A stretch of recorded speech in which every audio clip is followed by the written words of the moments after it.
The average home has over 300,000 items, and most of them we never actually use.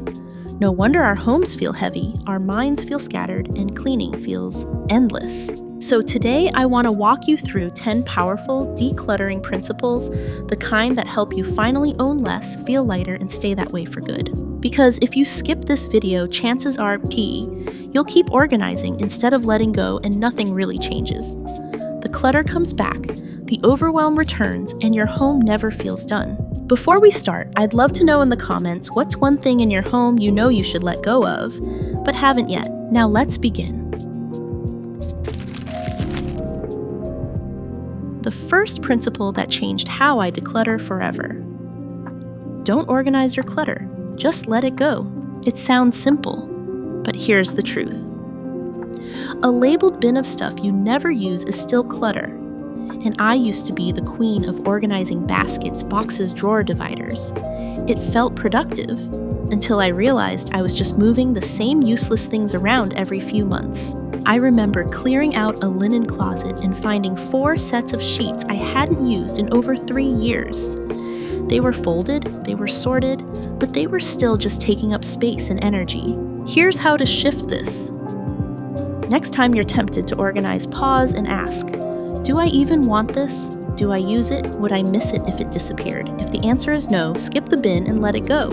It's not about being ruthless, it's about being honest. Because every item you keep just in case is stealing time, space, and calm. Letting go means you won't have to reorganize again next season. And that feels so much better than a color-coded drawer. And if you're looking for small, simple ways to build these habits into your day, my next video will share 20 easy 1-minute habits for minimalism and decluttering. Make sure you subscribe so you don't miss it. But for now, let's stay right here because we've got 9 more principles to help you own less and live lighter. Let's move on to number 2. The second principle is simple but powerful. Start with your own stuff, not your partner's, not your kids', not the mess in the shared hallway, just yours. I learned this the hard way. I used to get so frustrated seeing my husband's work gear all over the dining room. I'd clean around it, complain about it, but nothing changed. Then one day, I quietly started decluttering my own stuff. My nightstand, my makeup drawer, even just my purse. And something shifted. Not just in me, but in him. He started clearing his own things without me saying a word. So here's what I suggest. Pick one small area that's fully yours, no one else's. Your bathroom drawer, your bag, your side of the closet. Declutter that. Feel how it frees up mental space. This creates momentum. And more importantly, it sets the tone. Because when you lead by example, the energy in your home starts to change without a single argument.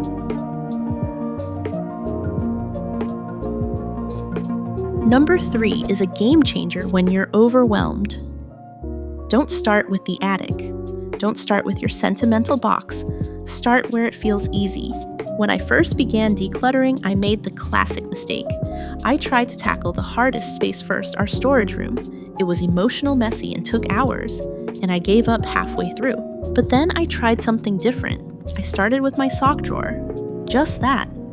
15 minutes later, it was done and I felt amazing. That small win gave me the energy to move on to a shelf, then a cabinet, then a whole room. Here's how to apply this. Look around and pick a space that's small, non-emotional, and manageable. Think a bathroom drawer, your purse, your car, console, somewhere you can finish in one sitting.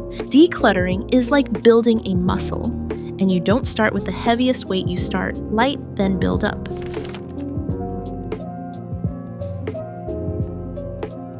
Number 4 is what keeps most people stuck. You start strong, but then you're surrounded by bags of stuff to deal with sitting by the door for weeks. Sound familiar? That's because we often declutter without a plan for what comes next, and those piles become mental clutter all over again. I remember cleaning out our hallway closet and feeling so proud. But then I had 3 bags of old coats and shoes just sitting there. I didn't know where to take them, so they just stayed. For months. Now I do this first.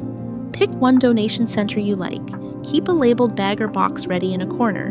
Decide what's worth donating. what's trash, and what can be gifted. This way, when you declutter, there's no hesitation. You know exactly where it's going. Because the goal isn't just to remove things from a shelf, it's to get them out of your house. And that only happens when you make the exit plan part of the process.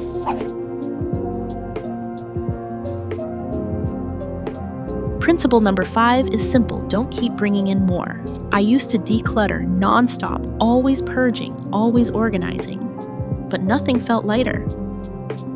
Then I looked at my Amazon orders, the cute baskets, the kitchen gadgets, the things I deserved after a long week. That's when it clicked. Decluttering isn't just about what you remove, it's about what you stop adding. Here's a gentle habit shift that helps. Before you buy something, pause and ask, where will this live? If you can't answer clearly, it probably doesn't belong in your home. You don't have to go cold turkey. But reducing the inflow is what creates lasting change. Because it's not decluttering if the clutter keeps coming back in. Principle number 6 is all about what happens after you declutter, because letting go is only half the process. If you don't know where the stuff is going, it tends to just sit there. I've been there, bags of clothes by the door, a box of random junk in the hallway. The space looked better, but mentally, still cluttered. That's why it helps to plan ahead. Choose 1 or 2 donation spots you like. Keep a donation bin somewhere out of the way but easy to access. Set a day once a week or month to drop things off. When you already know where it's going, the decision becomes easier. You're not just getting rid of stuff, you're passing it forward or letting it move on. And honestly, that simple plan, it removes the guilt, the delay, and the piles that never leave. Principle number 7 is one we often skip, but it matters more than you think. Pay attention to how life feels with less stuff. Most of us focus on what we're letting go of, but the real motivation comes from what we're gaining. Like the morning you get ready faster because your closet isn't packed, or when your kitchen feels calm because the counters are finally clear, or that moment of peace when you open a drawer and everything in it makes sense. These wins might feel small, but they add up. And when you notice them, say it out loud. Write it down. Share it with a friend.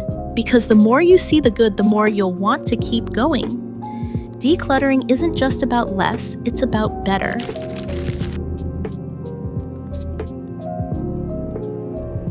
Principle number 8 is a practical one, and every room and every corner should have a job. When you know what a space is for, it's easier to see what doesn't belong. Your bedroom is for rest, not laundry, storage. Your kitchen counter is for cooking, not unopened mail. Your entryway is for coming and going, not piles of stuff to deal with later. I once cleared a whole shelf in our hallway that had become a catch-all. We didn't need more storage, we needed more clarity. Now it holds just a few everyday essentials, and nothing else piles up. Here's a simple way to try this. Walk into one space today and ask yourself, what is this area supposed to do? Then remove anything that doesn't support that purpose. The more clear your spaces are, the less often they fall into chaos, and the more peaceful your home starts to feel.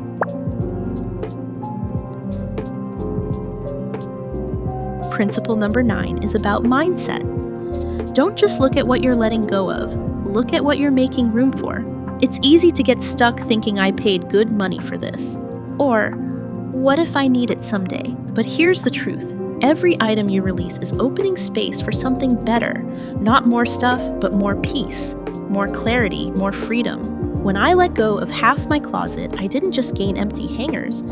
I gained smoother mornings, less decision fatigue, and honestly more confidence because everything left actually fit and felt like me. So the next time you're decluttering, don't focus on the loss. Focus on the gain. You're not just clearing shelves, you're clearing space for the version of life you really want.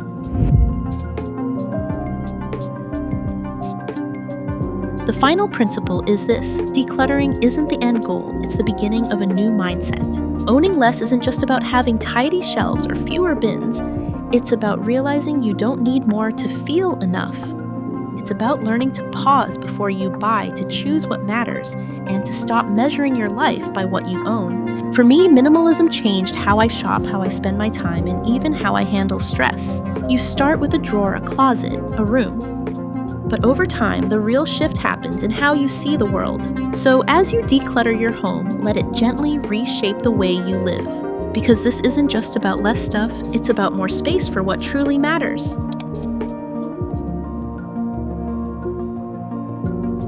So those were 10 simple but powerful principles to help you own less and feel lighter for good. You don't have to do them all at once. Just start with one. Let it make your day easier, your home calmer, your mind quieter. And remember, progress doesn't always look dramatic. Sometimes it looks like a drawer that closes easily, or a moment of peace in the middle of a busy day. That's the real win. If this video helped you feel more in control, or just seen, leave a comment and tell me which principle spoke to you most, and if you're ready for tiny steps you can actually do today. My next video will walk you through 20 easy 1-minute habits to bring more minimalism into your home without the overwhelm. I'll see you there.